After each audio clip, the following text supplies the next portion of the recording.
So you might be thinking about moving here to Lago Mar in Texas City, but you might be terrified about the fact that we're only 20 minutes away from the Gulf of Mexico. And as you already know, this area is prone to hurricanes, which can be terrifying for a lot of people. So today in this video, I wanted to drive you guys through the neighborhood.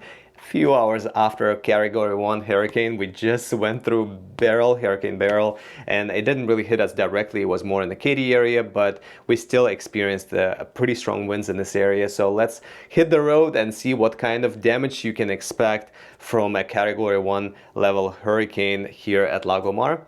Let's get going.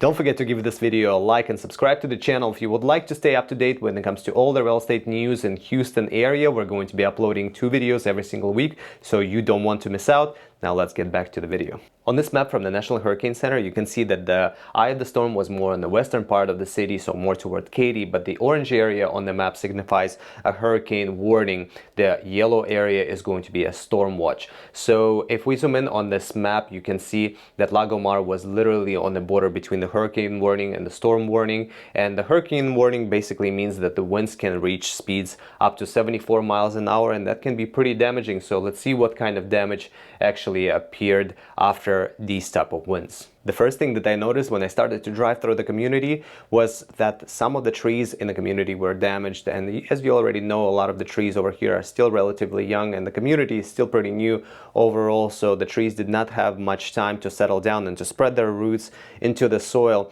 But like I was mentioning, not a lot of the trees got damaged. You know, there was one broken palm that I was passing by, but it looked pretty damaged and pretty dried out, so I think it was dead by the time it was broken. As I was making my way through the community, I decided to stop by the lagoon to see what kind of damage was done over there. And the first thing that I noticed was that some of the signs were toppled over or destroyed completely. And as I was making my way closer to the lagoon, I saw that a lot of fences fell down all around the lagoon. Unfortunately, the lagoon fence is not the only fence that suffered during the hurricane, because after that I started driving through the community, and over there I found that a lot of fences were damaged all around the community, which is really sad, but to be expected during Category 1 hurricane. So the fences, unfortunately, were not the only thing that got damaged after Beryl. As I was driving through the community, I also noticed that some of the siding on the buildings was damaged as well. And after that, I went to the community Facebook page where I found more issues. Some of the issues that people were complaining about were personal property that flew into their backyards, sometimes damaging windows. One of the very bright examples was a trampoline, which is kind of crazy. But yes, the winds were strong enough to uplift a whole entire trampoline from the ground and fly it into another area.